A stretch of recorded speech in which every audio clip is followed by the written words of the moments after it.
So let's get to your first single on COVID Floor that you released this February, for which my birthday went. Woo woo, best what? So tell us about that single. Tell us a little more details, like what was it making it, what's it about, and what it means to you.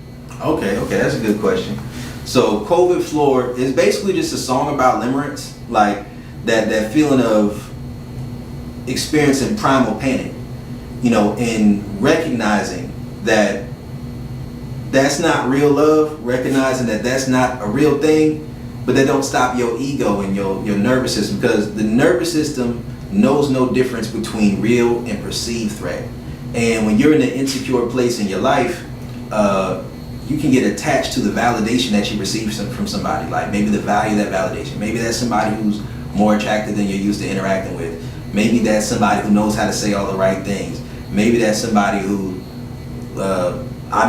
I'll tell the story behind it. I was dealing with this one girl. It's a girl who I met back at Tech. And she was bad as hell. I know that's right. You was like, yeah, let me put that out there. She had me, boss. She had me. Oh man, she had the damn yams touching the macaroni and shit. I was like, first time I seen her, she had this big ass afro, and I ain't gonna lie, at that time I was a little simpish.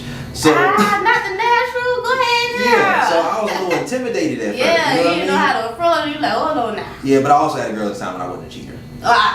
Yeah, but what happened is that just like over time, my lifestyle changed. I kind of reached a place where I was moving different. I kind of hit the streets like crack in the 80s a little bit. And I got my game up, and I said, I'm about to tear that out. I'm about to tear that out. You feel me? That's what I'm about to do. No, you gotta stay faithful. Huh? You stay faithful, right? No, I was single. Oh, okay. You say, okay, well, we single. Yeah, going after that. What did I tell you? Don't hold back. Yeah, so what happened was just some social media shit. You know how it go. Yeah.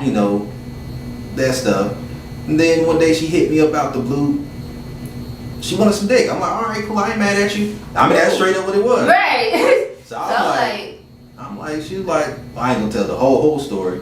But then she spent hella money on me, and we had a little whirlwind for about 4 days. Nah, I'm telling you, so she was a little sugar mom for you? I think a lot of women I be dealing with kind of be like, do I?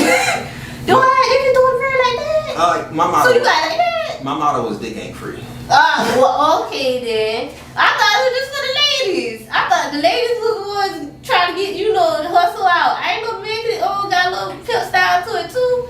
You telling me something today. Oh yeah, dick ain't free. You hear that, ladies? You gotta pay for him, don't you? Yeah, so it was just a situation where sometimes people represent certain things in your mind. And it's not really about who they are or really the real connection you have with them. It's just the idea that they represent. And one thing I recognize is that the grass ain't typically green on the other side. So it's one of those things where I just had to work through that. I had to work through it. But it's really a thing where when you get love bombed by somebody, like if something happens when you get love bombed by a bad bitch, oh man, did she switch up on you? Ooh, it's the hurt. It was like, hold on now, I'm trying to do everything to keep you. I'm keeping you happy, satisfied. You gonna do me like that? No, I don't do all that.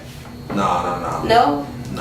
I ain't even treat her like she was my main girl. That's not the point though. See, now that's why. You can't be doing that though. No, I was honest with her. I was honest with her from the jump. Okay, well, yeah. Yeah, that's like one of my lyrics on there. It's like, damn, never thought you could lose when you use truthful statements. Because in my experience, I just be real blunt, be honest with women. You thought your honesty was gonna continue to get you to what you want. Yeah, because when I first said the honesty, she seemed like she was cool with it. She was saying, oh, you need to write a book, all this other type of shit like that. And then afterwards, a couple of days later, you get a long ass text message talking about how you ain't shit. I ain't asked you to do that stuff, bitch. You did that on your own. Woo, what? Yeah, be sometimes. I feel you, but damn, you gotta go hard like that. That's how I talk, but it's all good. I recognize later on something I learned in life is that when you first meet a woman, you got to make your intentions known, right?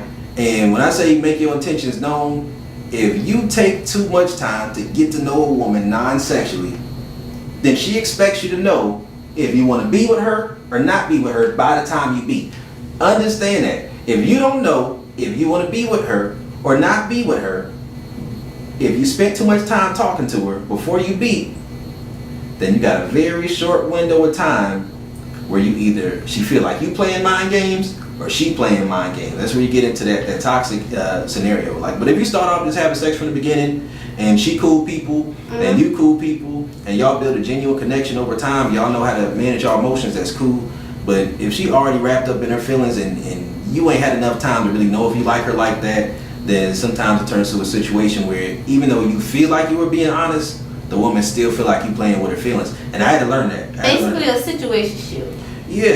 You gotta, even if you honest and say that's cool for you, anytime you in a situation where you want somebody to be attached to you on 2 levels, but you only want to be invested in them on 1 level, and you're not giving them a clear path to get to that second level with you, then although you may feel like you're being honest, that person feels like you're taking advantage of them. Like, that's something to understand.